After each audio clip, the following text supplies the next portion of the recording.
It's time for the Your Personal Bank Show with Ference Toth, financial literacy educator and speaker, entrepreneur, and chairman of the board of Bank Information. Take charge of your financial future with Your Personal Bank. Now here's Ference Toth. Welcome to the Your Personal Bank Show. You know, if you listen to the last show, I talked a lot about the situation recently with Afghanistan, how our leadership handled all of that. Well, I really should say, I guess, lack of leadership handled all of that. And if you missed it, I'm going to really encourage you to go back to the Your Personal Bank Show. Go to yourpersonalbank.com, I should say. You listen to any of the previous shows, you can listen to it, check it out, pass it on to others. Really encourage you to do that. And I'm kind of doing things a little backwards this week. Usually the first show of the week, I like to talk about more the personal bank concept, how to take control of your money, reduce taxes, diversify your money, create a non-correlated asset, reduce market risk, positive arbitrage, all those kinds of things. I didn't do that this week because I thought it was so important to discuss what I consider a tremendous lack of leadership that has been exposed over this past, recently, particularly over this Afghanistan stuff.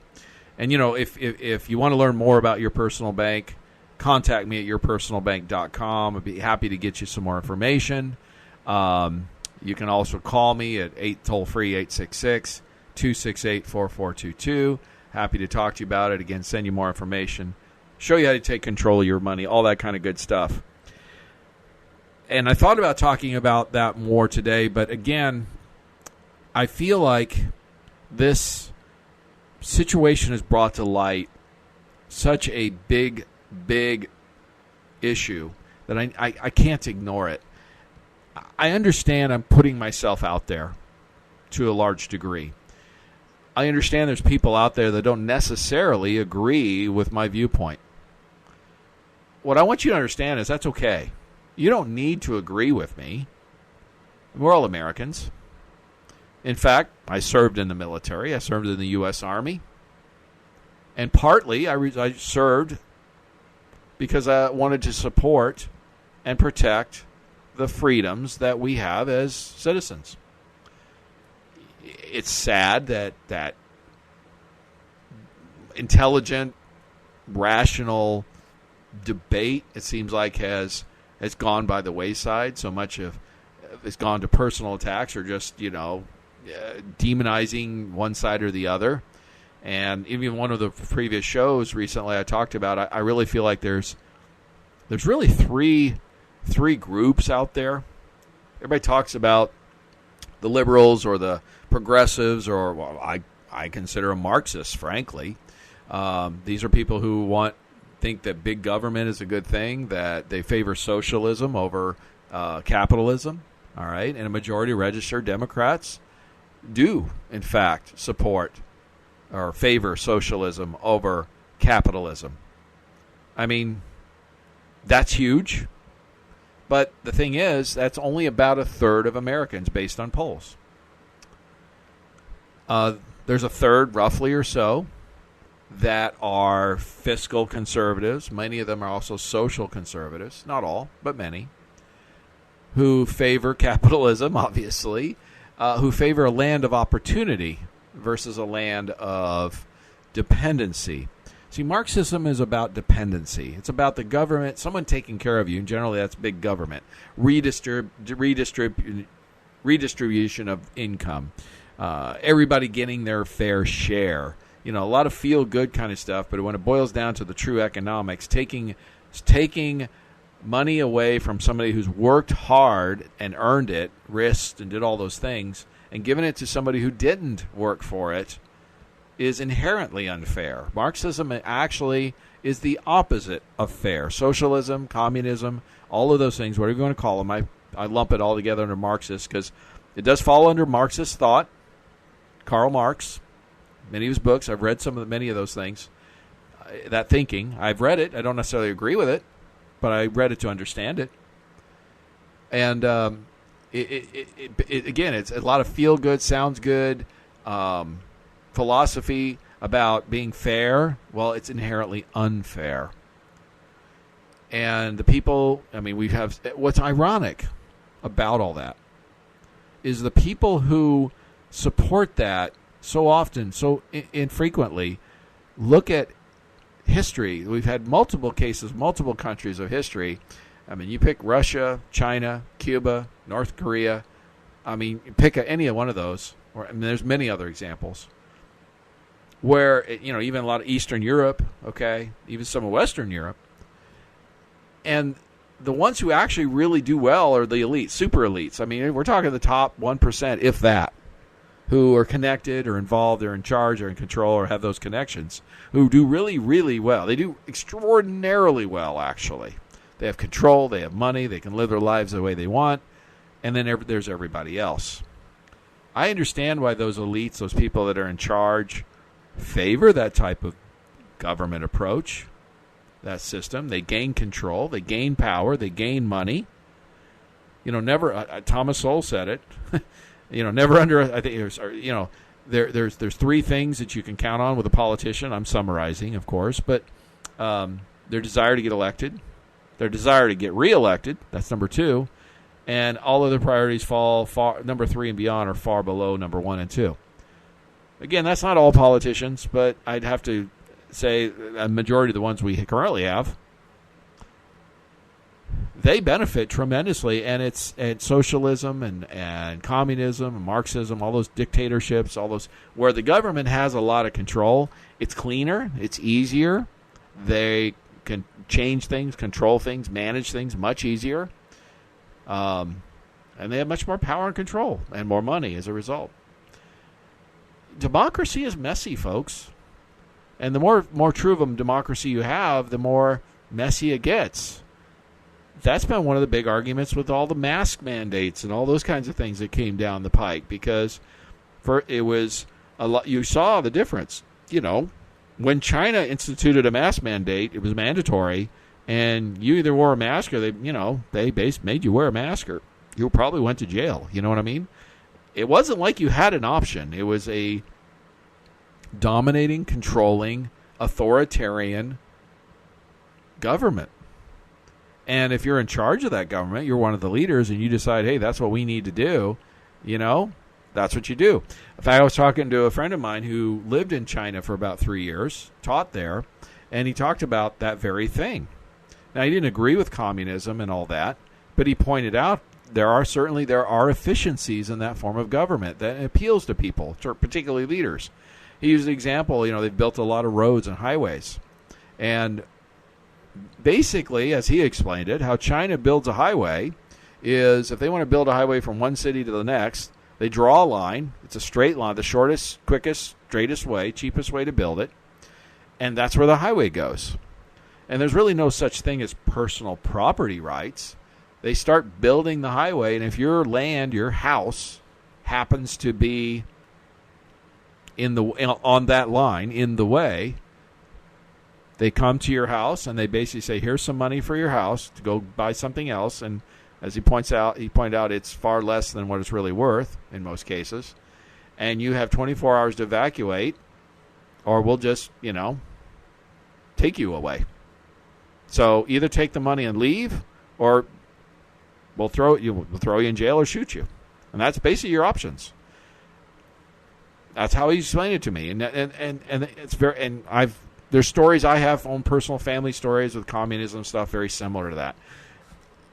You don't have any rights, you don't have any control, you don't have any freedom, but the people in charge certainly can do whatever they want, and that's why it appeals to the elite. That's why you see so many of these, senators and politicians and who are in a place of power who favor that type of big government control. It's got to be appealing. I get it. I understand it. What the general masses need to understand, the general folks who support that, is it's not all the promises they make, most of those will not come true. It just won't happen. And history proves it over and over and over again. Many people have talked about when Fidel Castro, he didn't call himself a socialist or a Marxist or any of those things. He promised all kinds of stuff to the people, and it sounded good until he got in power, got in control. My own family experienced that in Hungary. The Soviets They promised the world. It sounded great, and the country had been through a lot of economic and devastation and war, and all this sounded good. And once they got enough in there, they basically had close to a majority. They effected a coup and took over. And look what happened. The Iron Wall came down. People lost rights. People lost control. People lost lives.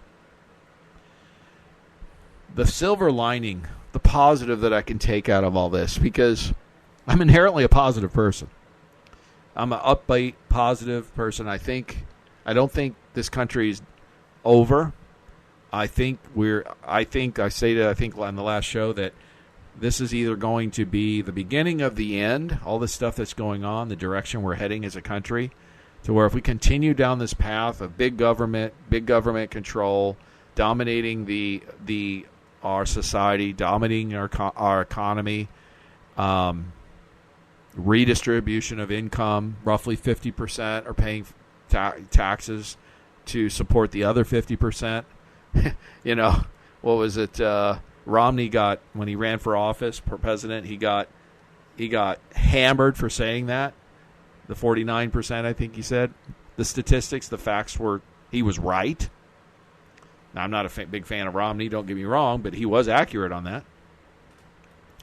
If we continue down this path, we're going to continue a path that's going to look at, like, at best, Western European countries, which have had decades of slow growth. People who live there, the most of them, don't have a lot. They have some. They live in small apartments, predominantly, drive small cars, and you would basically live a small life. Now, many of them are satisfied with that. I know many of those people. I've spent a lot of time there. I'm half Hungarian myself. Okay? There's studies that show, the happiest countries in the world, but many of those studies, those polls, they ask the question that are in words that translate to, are you satisfied versus are you happy? There's a difference. I'd say majority of those folks are satisfied, but are they truly happy? When you get to talking to them, you find out otherwise. But they don't know any better. They don't know anything else. And I see the direction that if we continue down this path, that's the best case scenario. What if things go dramatically farther than that, down the path even further? Stay tuned in the next segment. We're going to talk about this further and then about what we can do about it, so don't miss it. For more information on Your Personal Bank, feel free to contact Ference at yourpersonalbank.com. Back to the Your Personal Bank Show with Ference Toth. Welcome back to the Your Personal Bank Show. We're really talking about what's next. What direction are we going to head in as a country? In other words, is this the beginning of the end or a new beginning?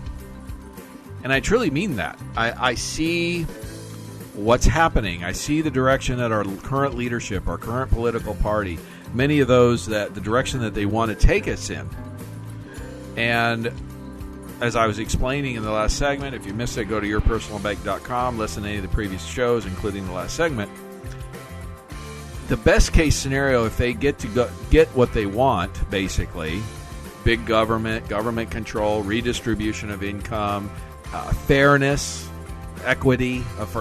Equity means equality in results, not equality in input, which means if you have more, they want to take it from you and give it to somebody who has less, irregardless of whether that other person worked for it or not. I mean, you worked for it. You risked, you invested more time and effort to make more money, for example, but their attitude is, well, because this other person, you got more than they have, they should take some of yours and give it to them. That's what equity means. They may have done less, they may have done nothing, but they should get it anyway, which obviously is absolutely inherently unfair. But that's what they want to accomplish. And will look like something like some of the Western European countries, ultimately, where there's a few wealthy people. It's a very small percentage. The middle class is generally more or less wiped out. And everybody kind of lives in the small houses, drives the small cars, lives a small life.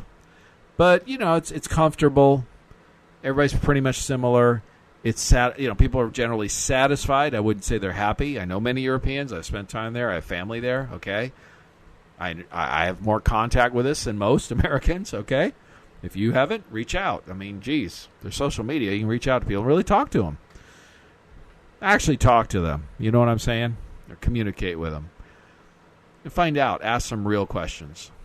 What I find is Western European folks are generally satisfied, not happy, but satisfied. And that's a life of dependency. That's a society dependency primarily. We've been a land of opportunity, obviously, primarily. If we don't end up there, going to continue in the same direction that we're going, the leadership, politics where we're going, it could end up much worse. We could end up in scenarios much, much more Marxist. These are all Marxist philosophies, folks. Socialism, communism, they're all related. It's just different stages, different levels. We could end up in something more in tune with Russia or China or Cuba. That's where basically the government controls everything, owns everything, and doles out to the people whatever's left over. So the elites, the super elites, which is a very, very small percentage, do really well. They live like kings, basically. They control everything. They dominate everything. They have all the power. They have all the money. The very well connected, the handful, and everybody else gets the rest. That's where you have shortages of basic necessities of life. And you're relying on the government, basically, to provide those things for you just to exist. I'm talking about things like bread and food and all that. Could our country go that far? Yes, I don't see why not. There's no. Look at the course of human history. There's nothing preventing if we allow this to continue down the path it's going, and stay asleep at the wheel, or they convince through propaganda and education and all that, convince enough people that this is what we should do. Our country could end up like these others. That could definitely happen. If it did, it'd be extraordinarily sad, because the greatest society in terms of personal freedoms in human history would have disappeared. This 200-year-plus experiment of freedom that didn't start perfect by no means. Not everyone had freedom, of course. We all know that. Not everyone could vote.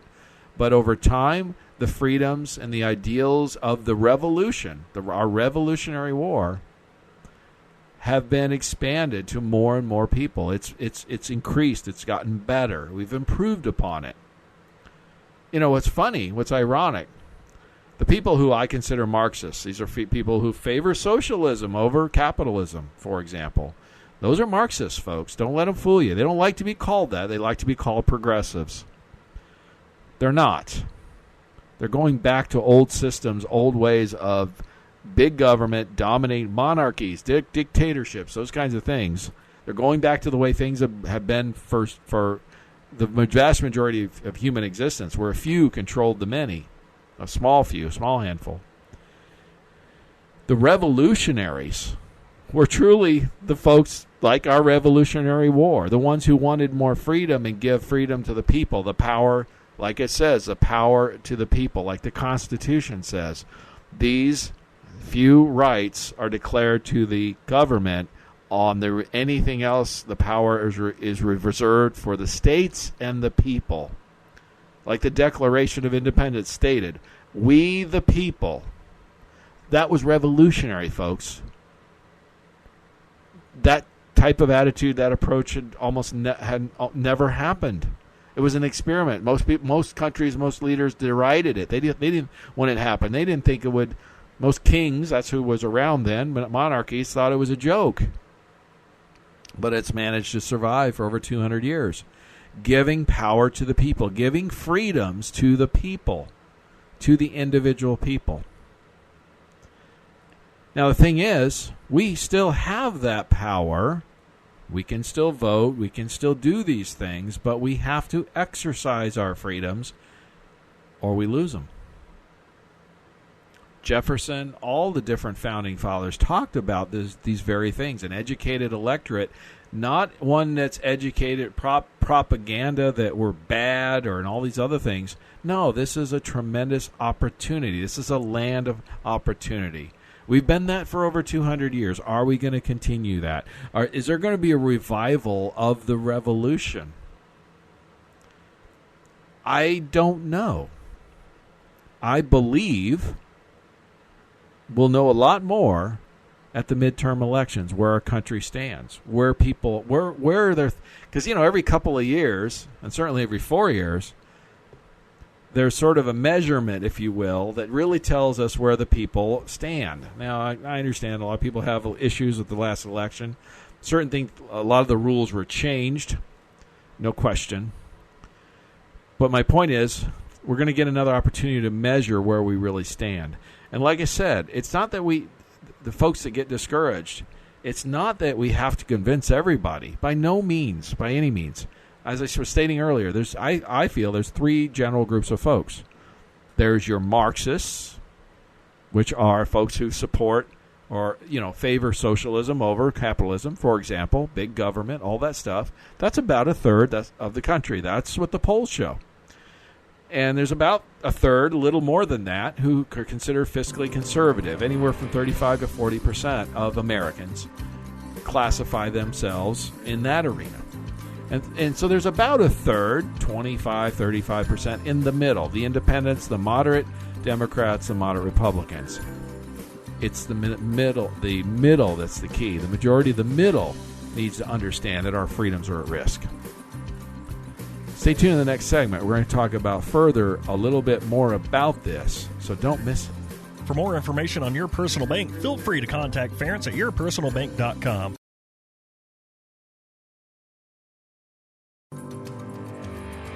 Back to the Your Personal Bank Show with Ference Toth. Welcome back to the Your Personal Bank Show, and today we're talking about, what's next? What direction are we going to head as a country?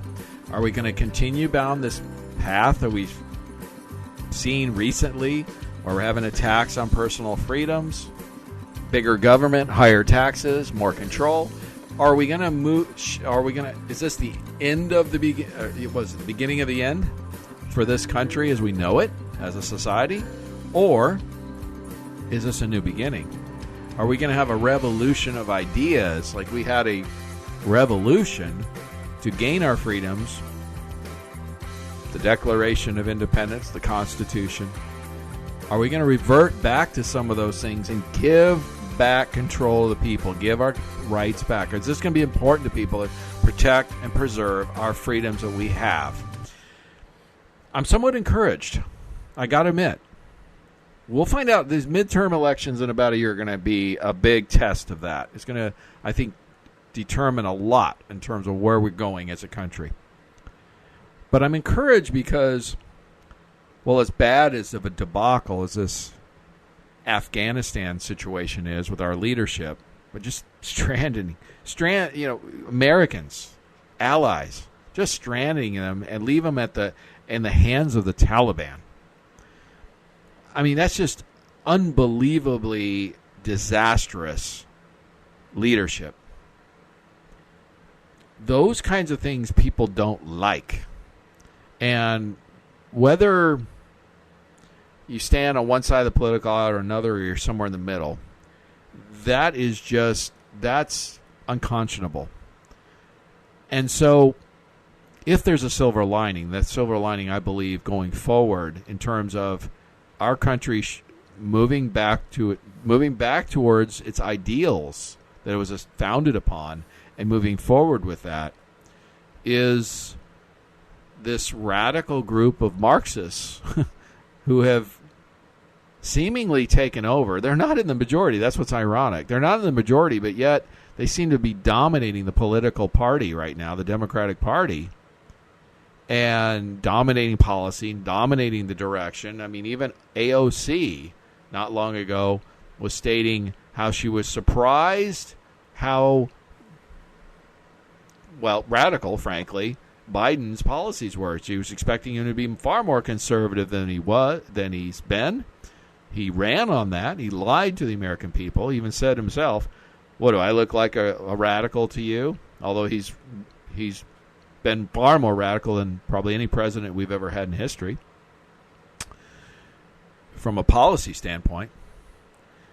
Are we that's the thing. Are we going to learn the lesson? Are we going to allow those people to continue? Are we going to support them? Here's the thing. By this disastrous leadership, this disastrous actions and decisions made by Biden, and all those folks, there's a lack of credibility. There's a lack of confidence that comes from that.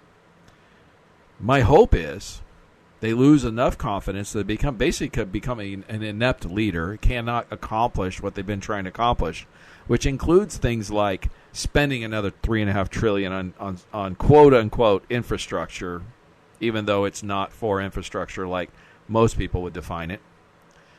Not continuing to spend money like a drunken sailor and bankrupting our country, and hopefully we gain some spine about just not leaving the southern border wide open, especially now that we have a Taliban in charge of Afghanistan, an entire country that's the number one supporter of terrorism around the world. And we've given them military equipment to help them do their job and be terrorists even more so if they want to be against us and our allies. My hope is there's a silver lining of all this is basically there's a repudiation of their policies, their attitudes, their approach, their direction.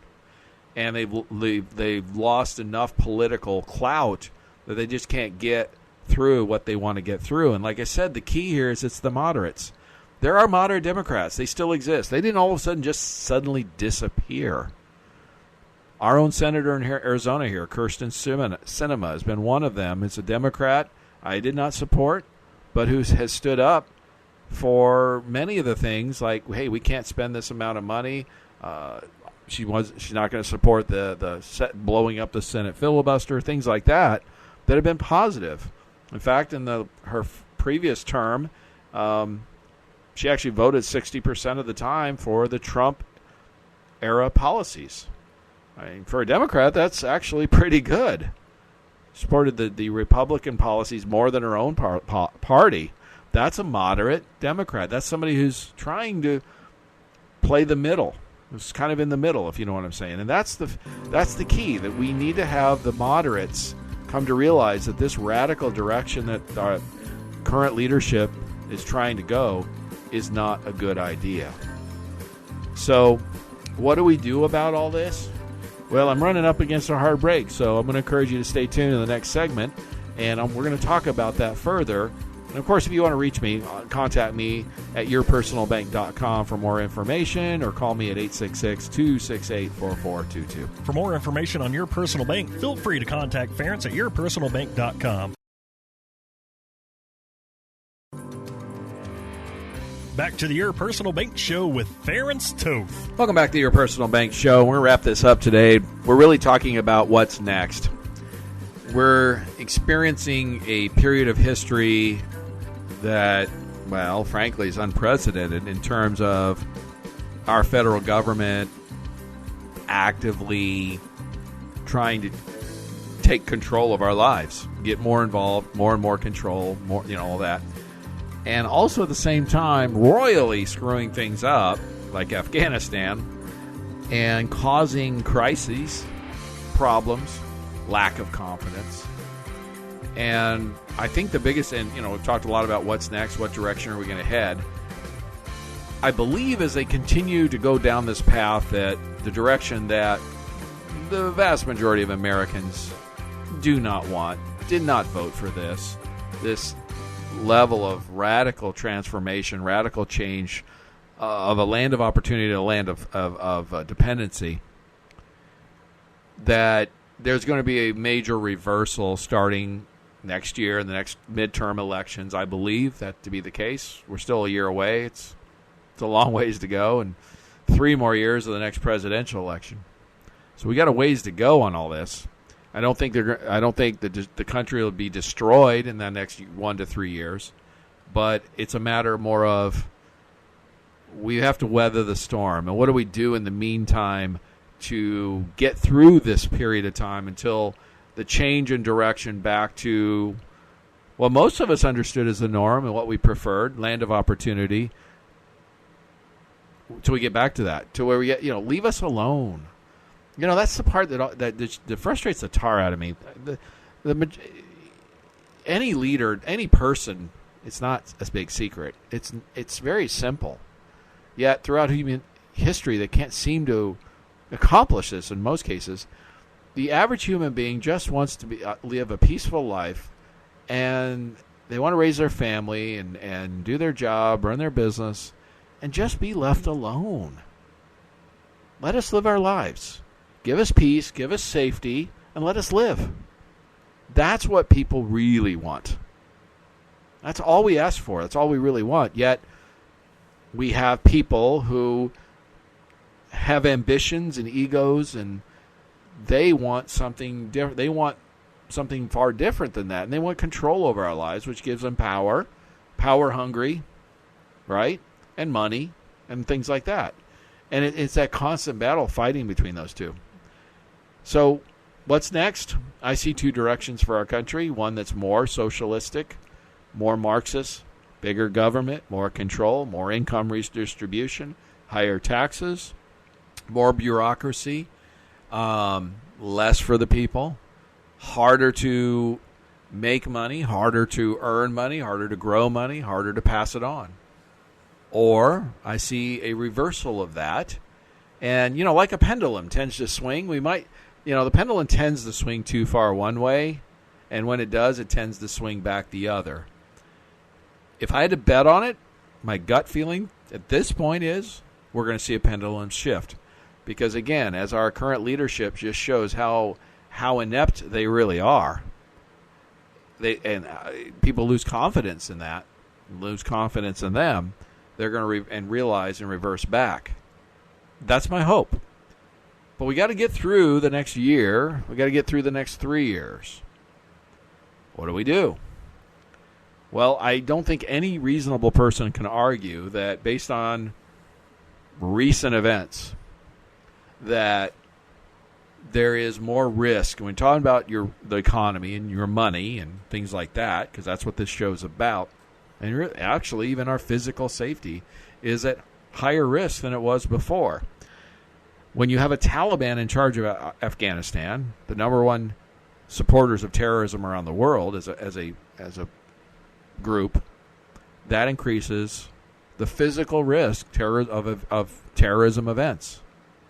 And major terrorism events also have impacts not only on people's lives, but also psyche, attitude, the economy, all those things. There's a higher degree of risk. Also, when you have a government that continues to support easy monetary policy, low interest rate environment, and even in a period of increasing inflation, which of course printing more money creates more inflation. So it's like a fire that keeps building, and you're throwing gas on it, so it just keeps building. You keep fueling that fire.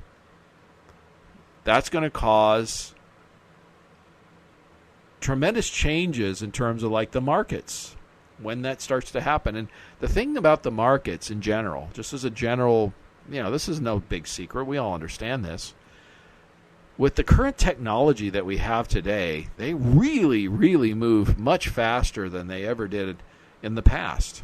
And I use this as an example. You can go back and look at charts of, say, the S&P 500 or whatever.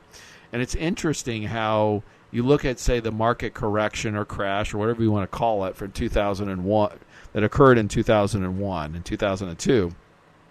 The S&P from the high to the low, it dropped about 40%, but it took about a couple of years to do it. And then if you look at the charts again from 08-09, the Great Recession, you see it took about half the time to go from the top to the bottom, and which was about a 55% drop. Okay, this is all public knowledge, no secret. And we look at, say, the coronavirus correction in March of 2000. We saw 30% in the 30 days. In other words, if you look at each of these major corrections, each occurred far more swiftly than the one before, like twice as fast. Why is that? What's going to happen on the next one? How quickly is that going to occur? And why is it speeding up? Why is it all speeding up? Well, I think the answer is pretty obvious. It's technology, information. I've been actively in the financial business for over 22 years. The reason I bring up 01, 08, 2000, these different periods, is because I was actively paying attention to it, working with clients and showing how to reduce market risk and safety and all those things. I've also trade stocks and options, all those kinds of things personally. I don't do it for other people. Don't have the license for it. Don't want the compliance and liability issues. I just do it for myself, and I've been doing that for over 22 years also. And so I pay attention to this stuff on a regular, consistent basis, and it's been my focus because it's been my business to do this stuff, right, all this time. And I know this, like I remember back in 2000 period, I remember paying, I think I paid a couple of $1,000s to have level 2 data on my laptop. I don't even know if it's on my laptop. Yeah, I think I had a laptop then. And that was a big deal because very few people had level 2 quotes back then. And you had to pay a lot of money for it. Now you can get level 2 free on your phone. And we have phone alerts and all those kinds of things. So my point is simple. The technology that from 01 to 08 progressed dramatically, and then again from 08 to 2020, again, another leap forward in technology and information. In other words, people find out about where their stock position or their portfolio or any of those kinds of things. Oh my gosh, they get a text alert, right? It's so much faster now. Everything happens much quicker than it did because of technology. And I would venture to say when we have the next correction or whatever does happen through a terrorism event or whatever it may be, I certainly hope that isn't the case, but we have to be realistic and recognize these risks exist now higher than ever, or higher than before, we'll put it that way. Now the Taliban's in charge of Afghanistan. These things happen so much quicker. It's going to impact people faster than they can react oftentimes. Catch you flat-footed, if you know what I'm trying to say. It's going to be difficult. A lot of people say, well, the market's doing great. I'm going to keep it there until things start to change. We'll see. But when the next correction occurs, whenever that is, whatever there's usually something that's some sort of triggering event, whatever that may be. It's probably going to happen faster than most people are going to be able to react, is what I'm trying to say, due to technology, due to information, all of that stuff, far faster than many people are prepared for. How's that? That means that diversifying becomes more important than ever. Preparing ahead of time, an ounce of prevention is better than a pound of cure. I keep going back to, if you're looking to diversify and into a non-correlated asset, something that has guarantees, minimizes taxes, has liquidity, has access, allows positive arbitrage, your personal bank fits the bill. I had a client ask me this today. I thought this was interesting. He said, you deal with annuities also and that kind of stuff too. I said, yeah, I deal with other things, obviously. But the show, I talk about your personal bank focus primarily because that's the focus of the show. But he goes, well, how is this, better? And I explained to him, look, I focus on annuities as a plan B only at this point because most of the time, somebody's going to invest in an annuity, for example, they're doing it to move to safety, create an income, those kinds of things, eliminate market risk. But I can do all those things with a personal bank policy, create even more income with guarantees, move them to a tax-free situation versus taxable, have much more access, liquidity to their funds, half or more, day one, create a positive arbitrage when they access the funds using the bank line. So when they spend the money, access the money, they're still earning some interest on it, keeping the difference. Offer a long-term care type, a benefit where long-term care type expenses can be covered, and a death benefit that can go to heirs if something happens to you. So what I'm trying to say is the personal bank policies with the bank line of credit can accomplish everything the annuity does for diversification purposes, safety, income, all those things that people do it for, and do it better and offer significantly more benefits. So my attitude is with clients is, so the reason why I do it when they can't qualify for the policy, the personal bank policy. He goes, that makes sense. So what I'm getting at is looking at diversification. Don't just diversify in various sectors. That's not, in my book, that's not diversification. Diversification is in non-correlated assets. Maybe have some real estate. Maybe have some cryptocurrency or some precious metals. We'll also have some things in the guaranteed world. I mean, I don't think anybody can argue that crypto or precious metals, they have plenty of volatility themselves, don't they?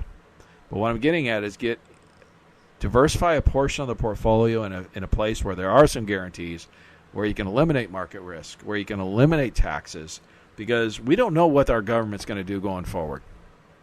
We've seen them do some amazingly crazy things, frankly, already just in the last year or two. What's next? And the answer is no. Right now, no one knows. They've shown us what they're capable of doing, or what they've often telegraphed many times what they want to do.